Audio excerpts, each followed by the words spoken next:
Peacock fuels your true crime obsession with exclusive new originals. John Wayne Gacy, Devil in Disguise. Clowns can get away with murder. And Epstein's shadow, Ghislaine Maxwell. She inherited Jeffrey Epstein's secrets. Plus the most bingeable crime series, Snapped. Sign up now at peacocktv.com. Just a heads up, Darksiders. This podcast may contain sensitive or explicit material. Definitely not appropriate for little ears. Listener discretion is advised. Now, on to the show.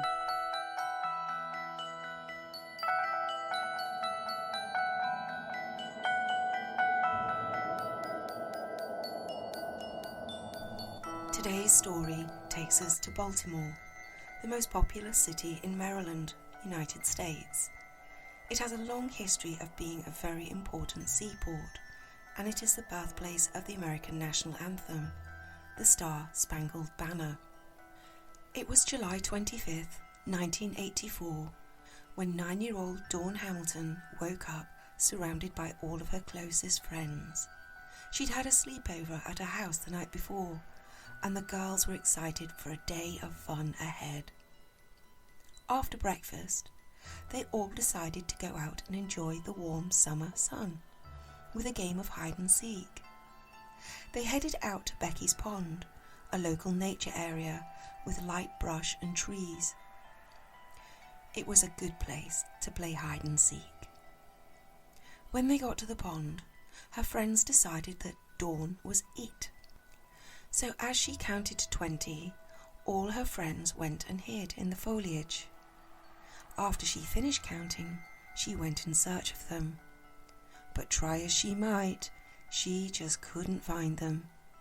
However, she came across 2 young boys, and so she asked them to help her find her friends.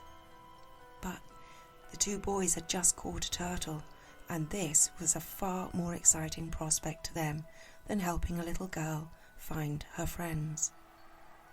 As they declined her offer, a man approached the children. He was stood on a mound above them. The blazing sun was high in the sky behind him as they looked up at him, squinting against the bright light in their eyes. The man offered to help Dawn find her friends. At 2:30 p.m, Dawn was found laying face down in a pile of leaves. She had been brutally attacked, sexually assaulted, and had been choked to death. Dawn's tragic murder would become the catalyst for a monumental change in the way criminal investigation is conducted in the United States and across the world. And it would also have life-altering consequences for one man. This is Darkside, and I am your host, SuZe.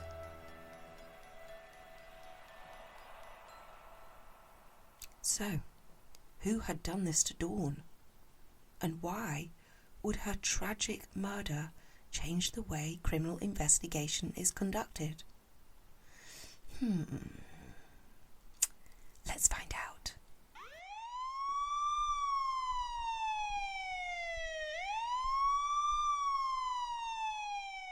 The Baltimore police were called, and they began an extensive search of the area and put out an appeal for witnesses.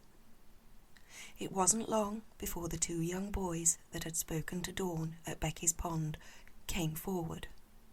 The police sat the boys down together and went through their testimony.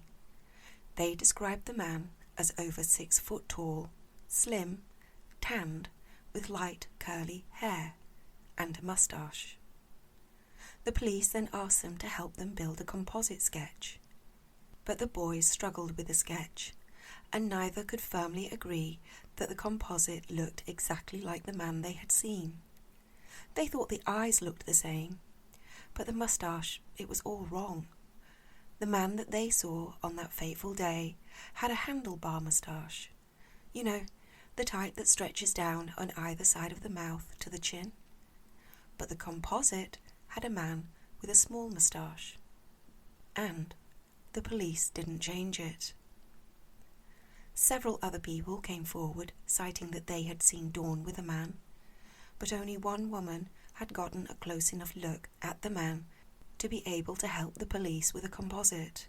But her sketch did not match that of the two young boys, and so the police dismissed it. The boys' composite was broadcast repeatedly across every media channel with requests for anyone with any information to contact the police immediately. The police started to interview known offenders in the area whom had conducted similar miscreant offences. Always rule out the obvious first. However, two of the known offenders particularly stood out to them. Captain Bob, whom was known to ride around the area trying to lure children to get into his camper van, enticing them with candy. And then there was Kimberly Shea Ruffner. He had been released from prison just 2 weeks before Dawn's murder, after serving time for the rape of 2 young girls. As Shea answered the police's questions, they noticed that he bore a strong resemblance to the composite sketch, and he had no alibi for the time and date that the murder took place. The police were starting to suspect that one of these 2 offenders was their man. And then the police got a call from a woman. She told them that the composite sketch looked just like her neighbour, whom had just moved to the area 3 weeks ago, 1 week before Dawn's murder. In April of 1984, Kirk Bloodsworth married the love of his life, Wanda. They'd had a very quick whirlwind romance, and Kirk was smitten with the vivacious, spirited, impulsive Wanda. She was quite a bit older than Kirk and was more worldly and streetwise. Yeah, I'll go with that. But this didn't matter to 22-year-old Kirk. Wanda was the woman for him. After they married, Wanda had moved from her home in Baltimore to be with Kirk in Cambridge. But Wanda did not like the small community life. She missed the big city, and she also didn't like the lifestyle that accompanied Kirk's profession. Kirk had trained to be a Marine, but he realised very quickly that he missed life by the water and a more rural lifestyle and setting. So, after his training, he was honourably discharged from the Marines and decided to return to his hometown of Cambridge and become a waterman on the eastern shore of Maryland, the same profession as his father. A waterman makes their living by harvesting crabs, fish, and oysters from the sea. But this wasn't the life that Wanda wanted at all. She was homesick and wanted to go back to Baltimore. And so, begrudgingly, Kirk agreed, and he moved to the city to make her happy. But just as Wanda had not liked the rural, sleepy community life in Cambridge, Kirk did not like the hustle and bustle of the big city in Baltimore. To add further contention, the couple were struggling financially. The house that he had moved into with Wanda housed 8 other members of her relatives, but Kirk was the only member of the household that had a paycheck coming in. His entire income was going to sustain the household, and very little was left over for the couple. But Wanda wanted the fun times back, the outings, the cinema, the dinners. But after Kirk had paid all the household bills and food, there was nothing left over for niceties. The couple were soon arguing, and by July 1984, Kirk realised that after only 3 months of marriage, it just wasn't going to work between them. They were too different. Basically, he was a water sign, and she was an earth sign, and together they made mud. He had promised Wanda that when he received his next paycheck, he would take her out to dinner. But when his next wage arrived in early July of 1984, Kirk, instead, decided to leave. It broke his heart to leave his wife, but he could just not live that life with her anymore. It just wasn't for him. Much in the same way, Cambridge had not been for her. So he moved back to Cambridge, Maryland, his hometown. He had wanted to stay with his parents, but they were away, so his cousin kindly let Kirk stay with her until his parents returned. However, he had not told Wanda that he was leaving. Fearing yet another argument, he had instead just left. It was something he felt very guilty about, but at the time, he hadn't seen another way out. Kirk had only been back in Cambridge 3 weeks when he answered a knock at the door. It was the Baltimore police. They wanted him to come to the station to have a chat about the murder of Dawn Hamilton. Kirk was compliant, but nervous. He'd not had time to change his clothes or grab any personal effects when the police had escorted him to the station. And in Kirk's sock was a 1/4 ounce of cannabis. He was convinced the police would find it during the questioning, and not being one to hide his feelings, his nervousness was very apparent to the officers. They also realized that the lady whom had called to say that her neighbour looked just like the composite was absolutely right. Kirk looked just like the sketch, except for a few small details. But let's face it, the boys had seen the man stood above them with the sun beating down behind him. It was only natural that when seeing someone silhouetted, there may be minor discrepancies between the sketch and the suspect, such as hair colour. The boys had said the man had curly blonde hair, and Kirk had curly red hair. During his lengthy questioning, Kirk alluded to his marriage problems as his reason for moving to the area. This is when the police discovered that Wanda had filed a missing person report on Kirk after he disappeared without telling her where he was going. When the police told Kirk about this, he responded by saying, "Did a terrible thing." Kirk was referring to leaving without letting her know and for not taking her out to dinner. After several hours of questioning, the police allowed Kirk to go. As he was about to walk out of the station, they stopped him and asked if he wouldn't mind a Polaroid picture being taken, and he complied.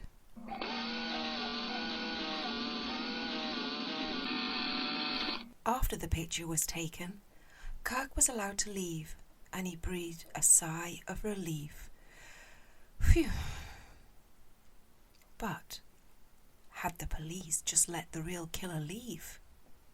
Yes, he was the least likely of the suspects, that was for sure. Kimberly Shea Ruffner was their prime target. But Kirk went home. He ate dinner with his cousin and went to bed early.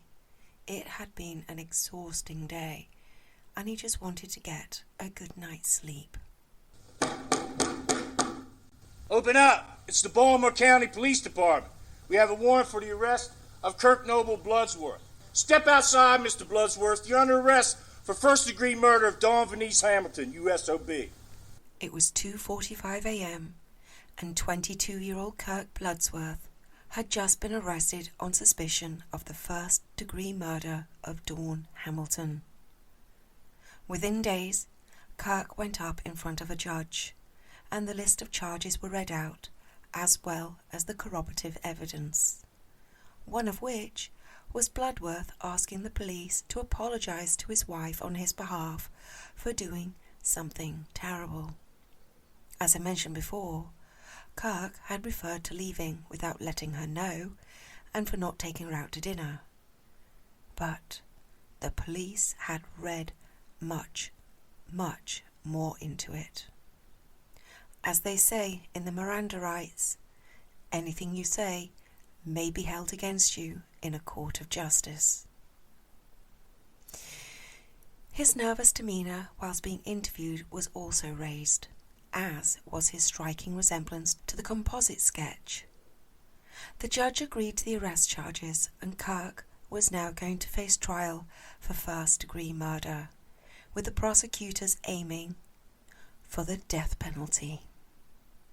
as lawyers on each side started to build their case for and against Kirk, one issue became a bit of a sticking point.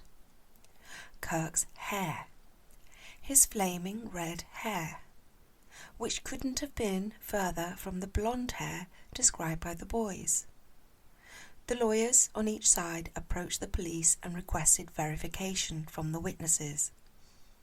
So, the police showed Kirk's Polaroid to the two young boys. Both boys said that Kirk looked a lot like the man they had seen, but the hair was completely wrong. The man they'd seen definitely had blonde hair, not red. Oh, and the man they saw was slim with tanned skin. The man in the picture being shown to them by the police was, robust, and his skin was too pale. So, to be completely sure that they had the right man, the police decided to conduct a lineup. All the witnesses whom had come forward during the investigation were invited to attend. 6 witnesses attended the lineup, including the 2 young boys. Kirk was number 6 in the line. 4 out of the 6 witnesses pointed Kirk out as the person they'd seen with Dawn on the day of her murder. The 2 that didn't pick him out were the 2 young boys. Incidentally, the woman that had also compiled a composite of the suspect for the police, the sketch that the police dismissed, she was not invited to the lineup. By now, the media had caught wind of the arrest, and Kirk's face was blasted across every media channel, his face emblazoned on every screen and every newspaper front cover in the Drive Carefully state.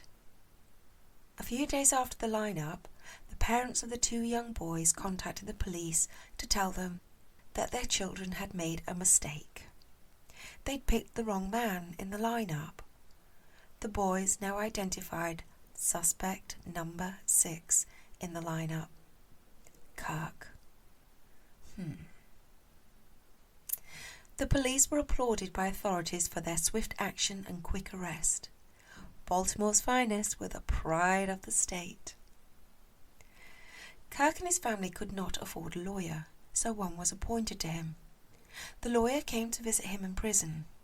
As they sat, facing each other, divided by a glass partition, he told Kirk, Don't worry. I know my way around a courtroom, and I know my way around the criminal justice system. And we're going to find our way out of here together. The lawyer got up and turned to leave the room, and promptly ran straight into a wall. And Kirk's heart sank. If his lawyer couldn't find his way out of a small room without hitting a brick wall, how was he going to get him out of a first-degree murder trial and a potential death sentence? 7 months after Kirk's arrest, the case went to the grand jury. The prosecutor's case rested heavily on Kirk's similarity to the composite sketch, the 100% lineup identification, his nervous disposition in interviewing, and on the statement that Kirk had asked the police to tell his wife that he was sorry for what he'd done. Oh, and also that he did not have an alibi for his whereabouts at the date and time of the murder. The defendant's case rested solely on the fact that Kirk was an honourably discharged Marine with no previous record, and the fact that he had red hair, paler skin, and was more stout than the description provided by the 2 young boys, whom were the key witnesses in the trial. These were all facts that the prosecution tore to shreds when they highlighted how silhouetting can distort colours and features and size. The grand jury indicted Kirk on all counts. The judge sentenced Kirk to death by gassing. When his conviction was read, a whoop went up through the courtroom, and Dawn's parents wept with relief. He was transferred to the Maryland Penitentiary. Built in 1811, the massive stone penitentiary looms in East Baltimore like a foreboding medieval castle. It was a notorious prison, known for housing the state's worst offenders and for having some of the harshest rules and conditions. As Kirk walked down the hallway towards his cell, inmates hissed and whispered to him as he passed their cells. We're going to get you, Kirk. We're going to do to you what you did to that little girl. The state of Maryland has executed 314 individuals in its history, nearly all at this penitentiary, most by hanging, the remnants of which also served as a haunting reminder of Bloodsworth's fate, as there was still an outline of the scaffolding on the courtyard wall. Life inside the prison was even darker and more barbarous than the imposing Gothic facade had belied. I have only given a brief description of Dawn's murder, that she had been brutally attacked, sexually assaulted, and had been choked to death. I thought this description was bad enough without going into the full details, but suffice to say, it was so vicious, sadistic, and barbaric that the media dubbed Kirk as the most hated man in America. And waiting for him on the inside of the prison were men who wanted to be known as the man who killed the most hated man in America. Because of the high potential volatility rate towards Kirk, he was kept in near isolation, staying in his cell for 23 hours a day, allowed out for only one. But sadistic and vengeful behaviour was not limited to just the other inmates. One day, the guards came to Kirk and told him they had some work detail for him. They wanted him to paint a room. When you're locked up in an 8x4 cell, even the prospect of painting a room is a welcome diversion. So Kirk was happy to comply. The guards took him to a room, but the detail was not as the guards had described. It turned out to be a 9-foot-tall hexagonal steel vault with a sealed glass window for witnesses to look through. Square in the centre of the cramped space, bolted to the floor, sat a steel chair with leather, leg, arm and chest straps. It was nicknamed the Captain's Chair. This was the chair that Kirk was sentenced to die in, the very chair that he was now being told to paint. Whilst he worked, the guards also took it upon themselves to explain how the process of gassing worked. Hydrochloric acid would be poured into the vat beneath the chair. Once strapped in, at the warden's signal, the executioner would mechanically drop cyanide pellets into the acid, filling the vault with putrid fumes that would sear Bloodsworth's eyes and nostrils before reaching his lungs. The condemned are told to take deep breaths to avoid prolonging the agony. Gasping and choking would precede panic contortions and seizures. In all, it would take 10 minutes. But longer for a big guy like young 225-pound Kirk. From that day forward, each time Kirk walked into the exercise yard, he could not stop himself looking up at the concrete ventilation pipes, where the deadly gas left the chamber atop the penitentiary's roof. He began suffering suffocation nightmares, waking up and vomiting afterwards. The torment and the fear became so overwhelming that Kirk decided he had to do something.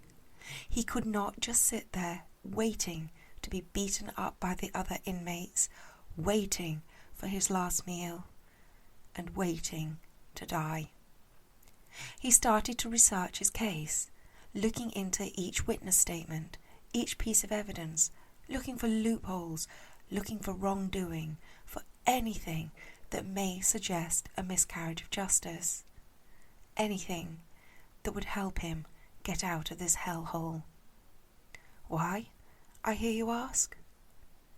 Because Kirk believed in his innocence. He'd maintained this throughout the investigation, the trial, the sentencing, and now his penance. But no one believed in him. Only he believed in himself. And so he began a one-person crusade. He figured that as there was no blood, no hair, no fibres, and no bodily fluids of his to connect him to the murder, and that his death sentence had been based on circumstantial evidence and witness statements, that there had to be a way out. He kept digging, burrowing, reading, and eventually he believed he had enough evidence for an appeal. This was granted, and his case went to retrial.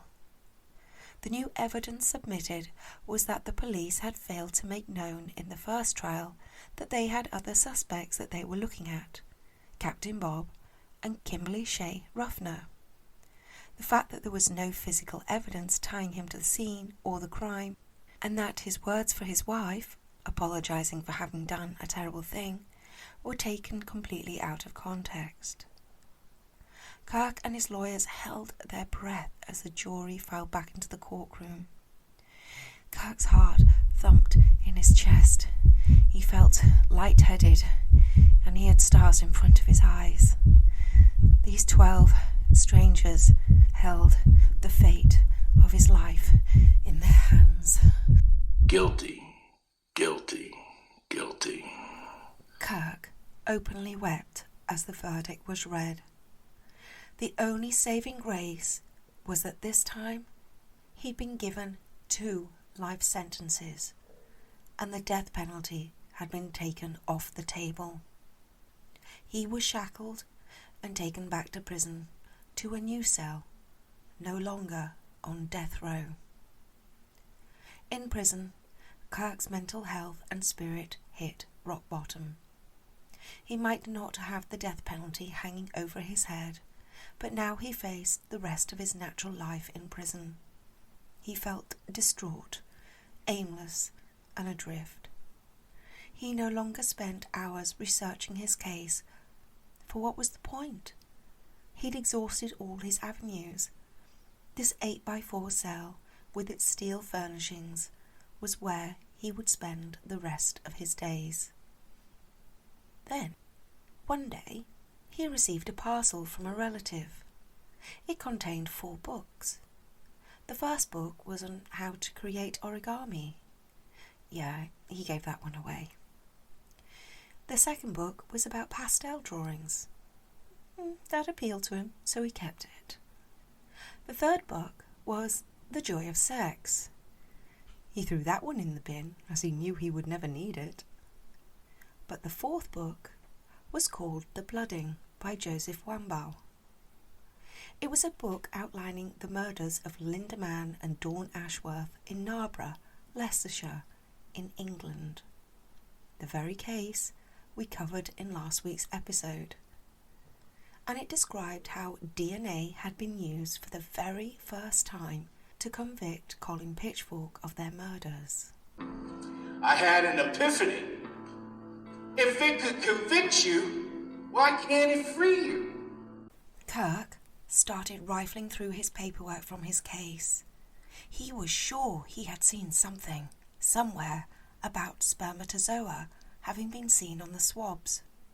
His cell became a white blizzard as papers flew in all directions as he frantically searched for this one statement.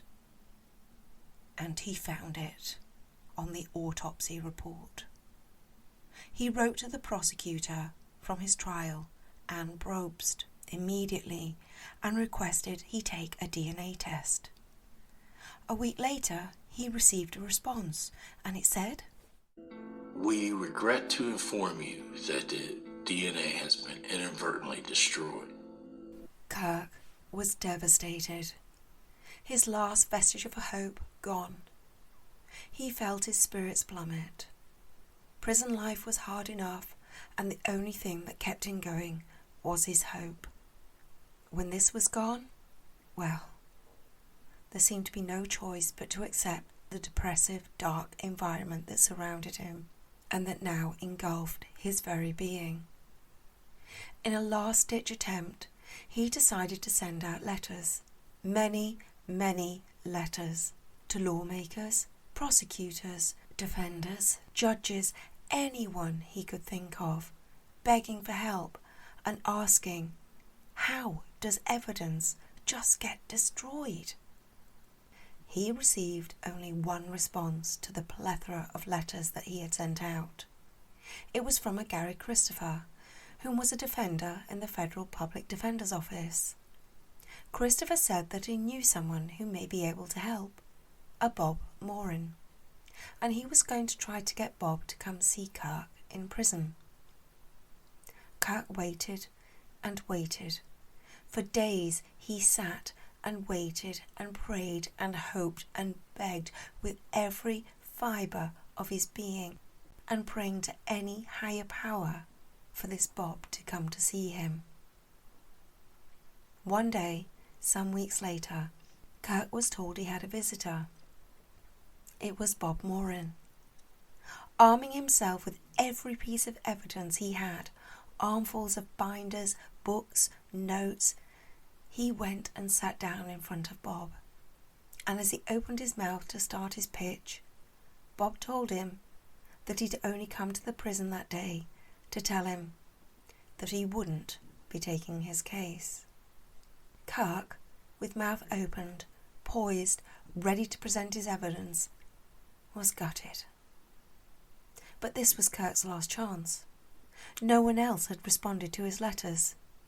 It was this lawyer or a lifetime in the penitentiary.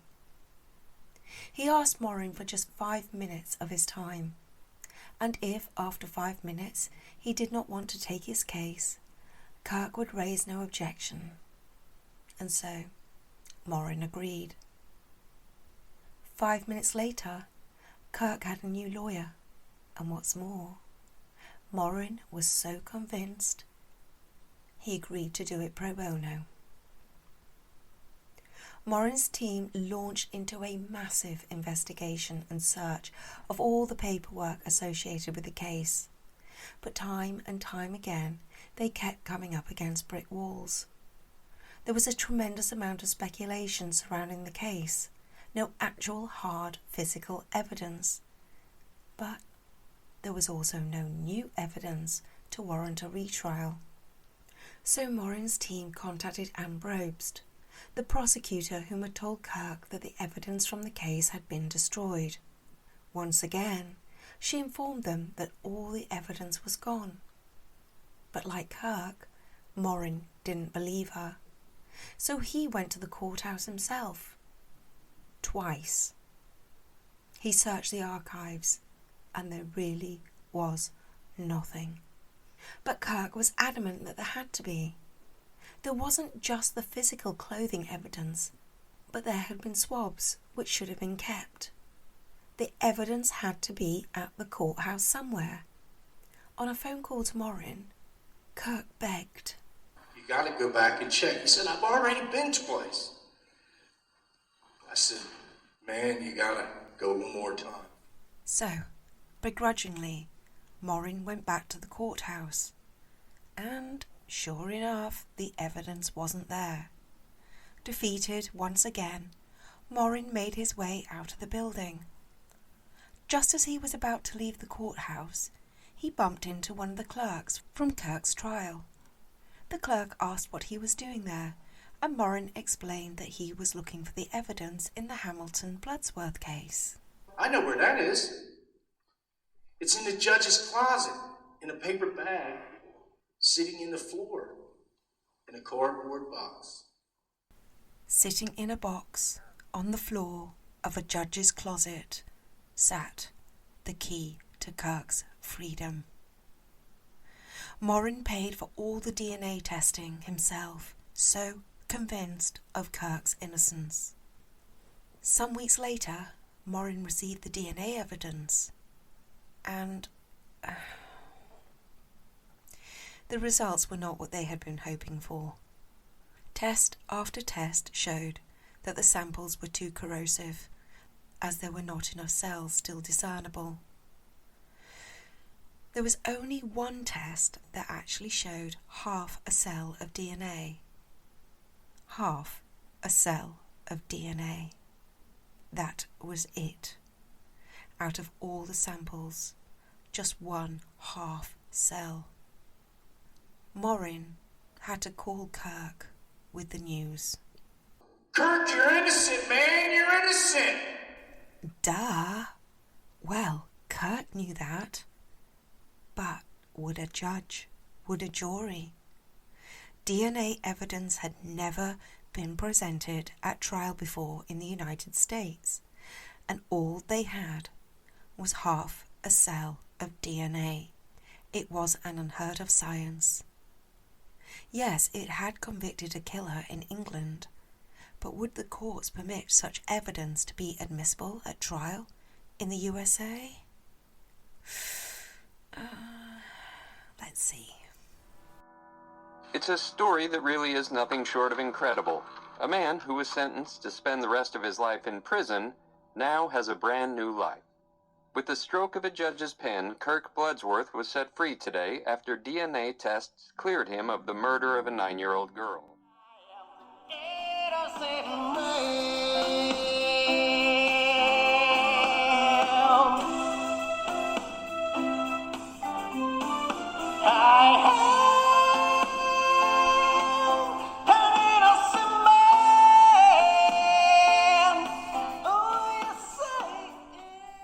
After 8 years, 10 months, and 19 days, with 2 years on death row, Kirk was free, exonerated, acquitted, liberated. As he stepped through the gates of the prison, he felt the weight of the world lift from his shoulders. He had never known exhilaration like it. It was a good day. He'd gone from being the most hated man in America to the most celebrated man in America. But what was life like for Kirk on the outside? That first night, I stayed home. It was 4 o'clock in the morning, and I just popped up out of bed. I had to go to the bathroom. And the next thing I know, I'm taking a leak on the lamp. And I finally caught myself, and my girlfriend, she said, "What are you doing?" I was, never mind. I know where I'm at now. I was just laughing so hard, and we cleaned the mess up, and I went out in the kitchen, and I seen a toaster sitting there, and I was staring at this damn thing for like 5 minutes, and the coffee pot, and I got 2 pieces of bread, and I popped them in the toaster, and I pushed that thing down, and I was just waiting, and I buttered this toast, and I sat it there. And I picked up the phone at 4:30 or so in the morning and called Bob Morin on the phone. I said, "Guess what I'm doing?" He says, "I don't care." It's 4 o'clock in the morning. He says, "What are you doing?" I said, "I'm making toast." However, life on the outside wasn't the freedom and joy he'd spent almost 9 years praying for. Shortly after Kirk was released, the prosecutor's office released a statement to the media stating if they had had the DNA evidence in 1984, they would not have prosecuted Kirk, but he would still have been a suspect, and so they were not prepared to say he was innocent. Because of this, he started to get phone calls at his house, death threats. DNA fingerprinting was so new that many people didn't believe in it. They thought Kirk had been released on a fad or a voodoo science, and so he was still seen as a murderer by the public at large. The public perception of him, the daily threats, the inability to be able to get a job, because, no one wanted to hire a convicted child killer, still considered a suspect by the prosecutor's office, all took a toll on his second marriage, and he and his wife divorced. It took a massive toll on his mental health. Everywhere he went, he was stared at, pointed at, and whispers followed him throughout every aisle of every store. With the chin wagging behind hands everywhere he went, and the constant relentless death threats at home, there was nowhere that Kirk felt safe or at ease. Dejected, depressed, and down on his luck, Kirk began heavy drinking to numb the pain. After fighting for his life to get out of prison, he now had no semblance of life on the outside, and equally felt like he was in a similar prison. It all got too much for Kirk, and so he decided he needed to speak to somebody. He chose Barry Sheck, a lawyer, a friend, whom just happened to have started the Innocent Project in 1992. The Innocent Project came about because of DNA testing, and it used this new science to exonerate the wrongly convicted with the aim of reforming the criminal justice system to prevent future injustice. Barry told Kirk about the Combined DNA Index System, or CODIS for short, which is an online DNA database. It had been created to store the results of DNA tests, and furthermore, 16,000 inmates in the state of Maryland had been tested, and their data was in CODIS. And Kirk had another eureka moment. If the DNA from Dawn Hamilton's case could be put into the database, it might find the real killer, and Kirk could finally be fully exonerated and pardoned. He contacted the prosecutor's office immediately and asked them to put the DNA from his case into the system. But they refused, citing, "We don't have the money." So Kirk offered to pay for it. But they said, "We can't do that because that would be unethical because you're still a suspect." Every avenue this poor man tries to take, he seems to hit a brick wall. Whereas previously Kirk had managed to break through each and every brick wall that had blocked his path, this one he could not take down. He couldn't pay for the test to be done because he was still a suspect in the murder. And he would continue to be a suspect until the test was done. Talk about catch-22. So all Kirk could do was wait until the prosecutor's office finally had the money to test the DNA in Dawn's case. And so he waited, and waited, and waited, all the while still receiving death threats on his phone and pointed fingers and hushed whispers wherever he went. But still, he waited. 10 years later, the DNA was finally tested. No, that wasn't a glitch in the sound. You heard me correctly. 10 years it took for them to finally test the samples. Kirk was at home when he received a call from Ann Brobst. Remember her? The very same Ann Brobst who told Kirk that the DNA had been destroyed when it had actually been lost.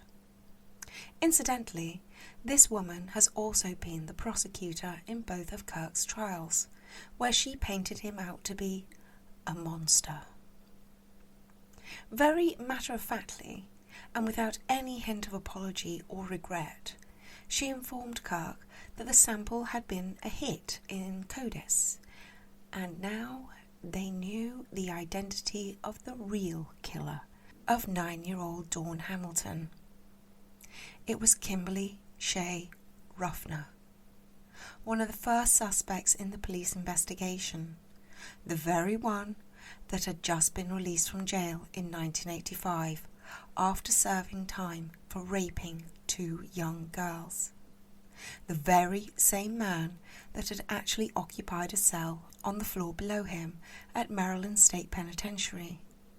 The very man that knew that Kirk was doing the time for his crime, but said nothing. Unbelievable.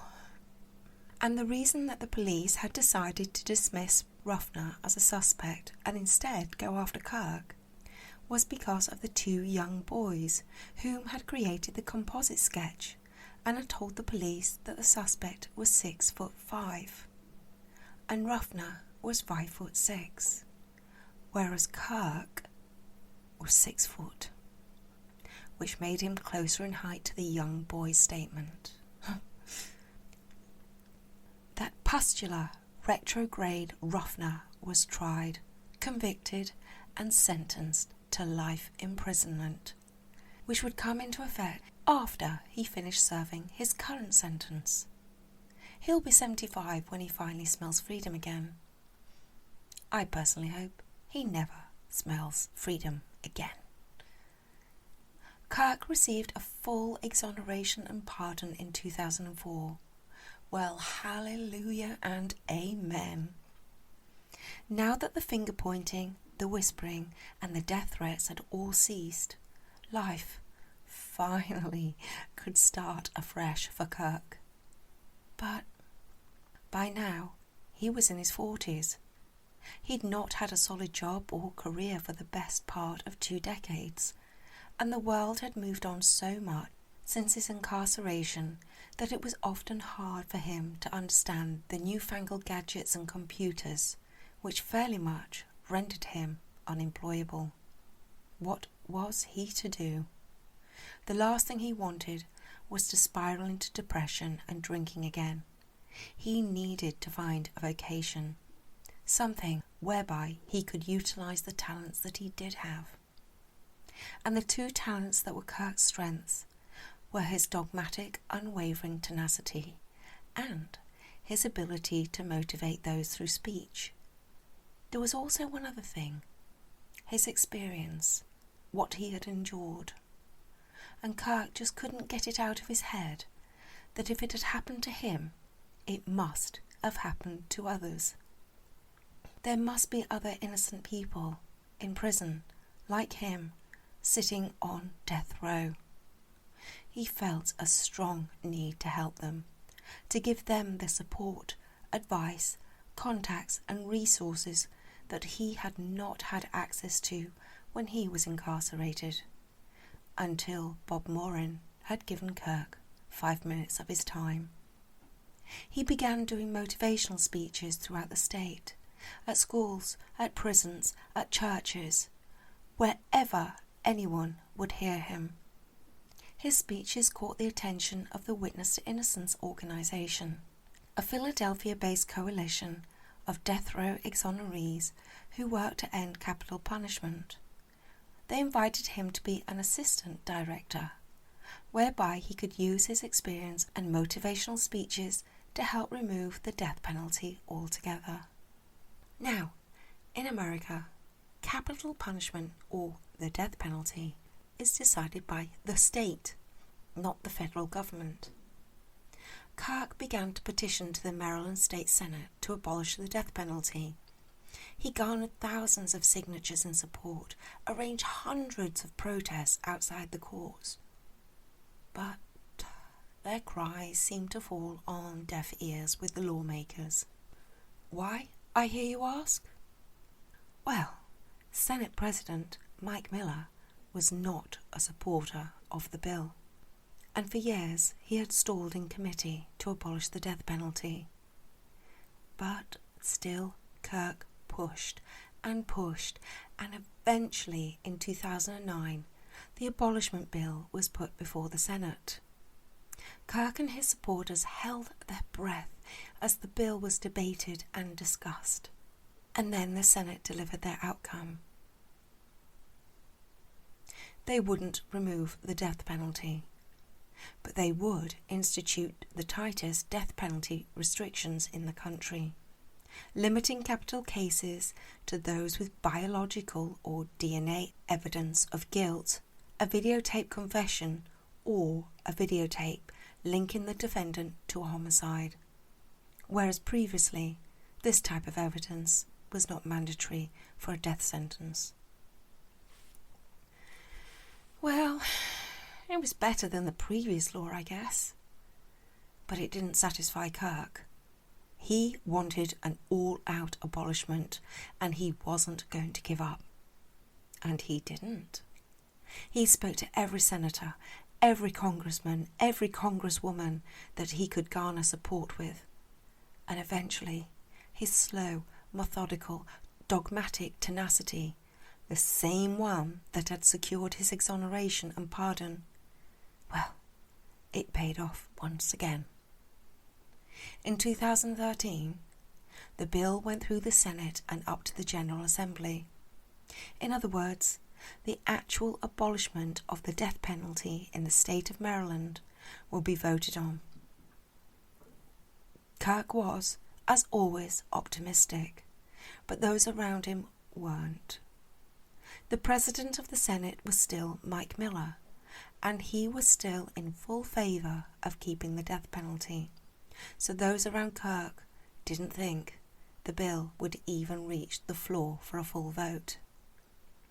And then, I have no idea why or how, but I can only speculate that some sort of divine intervention took place, but Mike Miller changed his stance and stood in support of the bill. It went to the floor, and the lawmakers began to vote.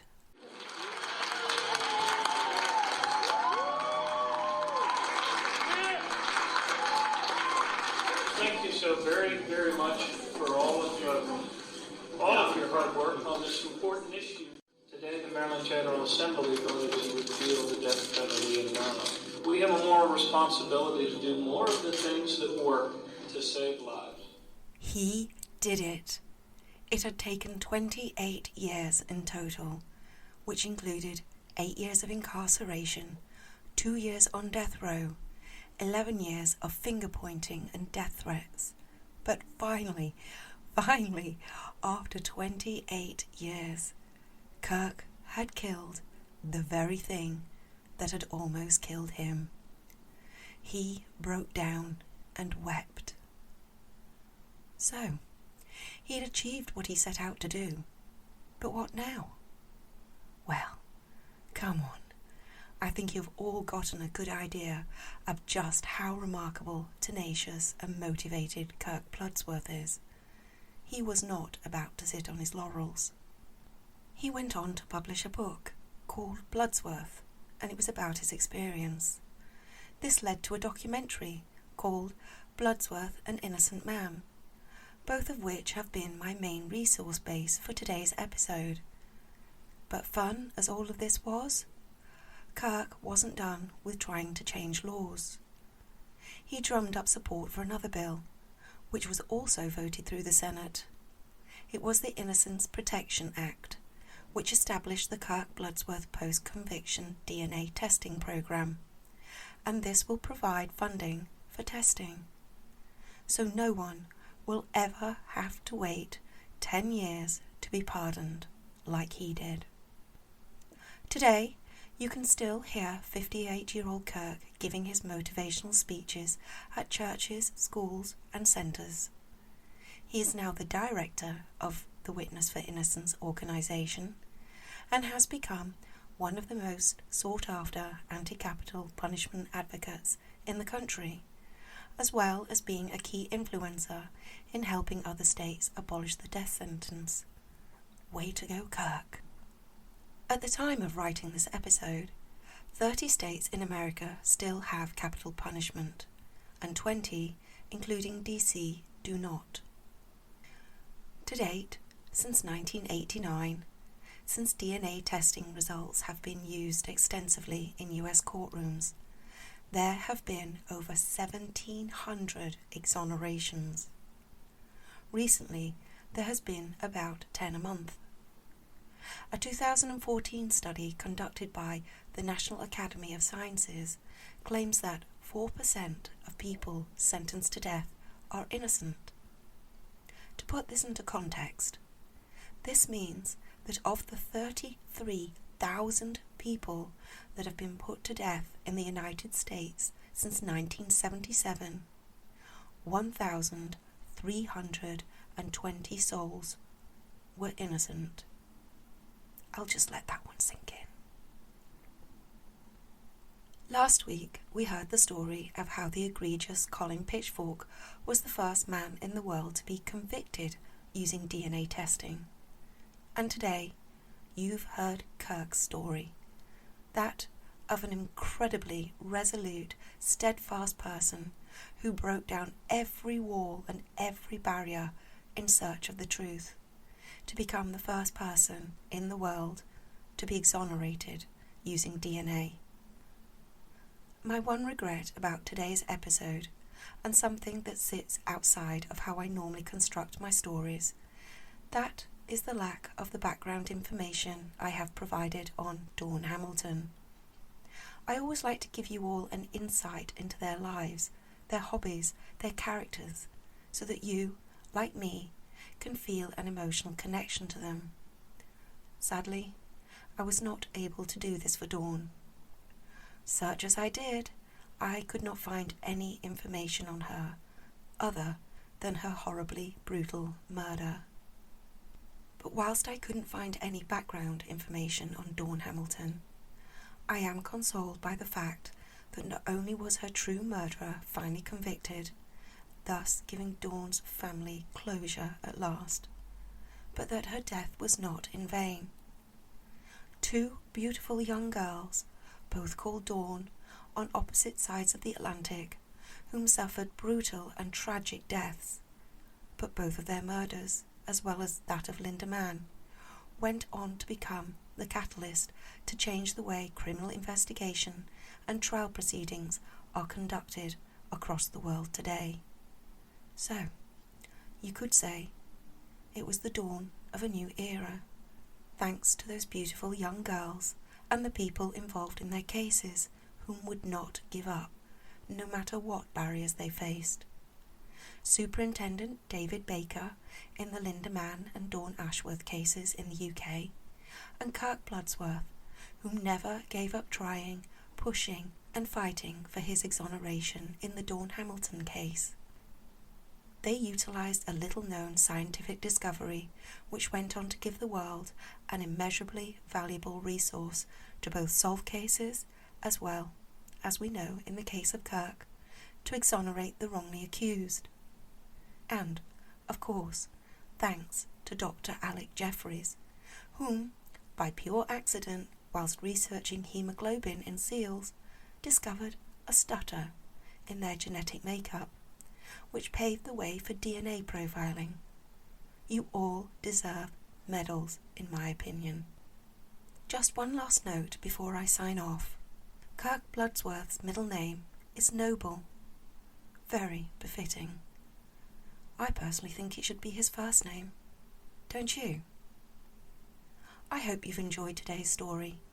If you like this episode, or the podcast in general, please don't forget to rate and review on Apple iTunes or wherever you listen to your podcasts. This goes such a long way to building my rapport in the podcasting world. Also, I have a huge favour to ask of you all. Would you mind sharing this podcast with just one of your friends at least? I would be ever so grateful. And why don't you come join me on my Facebook group?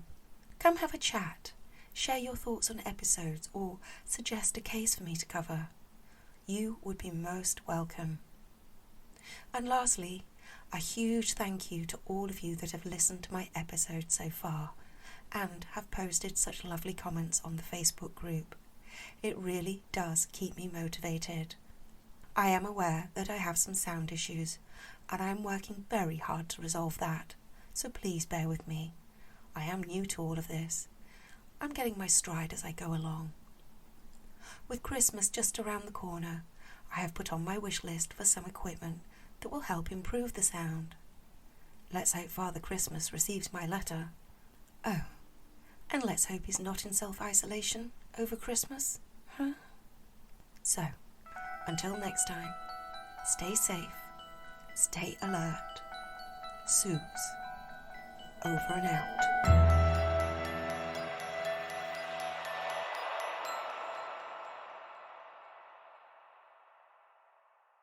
Luxury just got way more affordable. Meet Italic, the members-only one-stop shop for premium products at a fraction of what they normally cost. Access 800-plus quality goods from the same manufacturers as your favorite brands for up to 80% less. Like bedsheets you'd find at the Four Seasons and St. Regis, and leather bags by the same artisans who make Prada and Miu Miu. No BS, just the finest goods at the fairest prices. Sign up for an Italic membership at Italic.com today using code ITALIC30 for 30% off.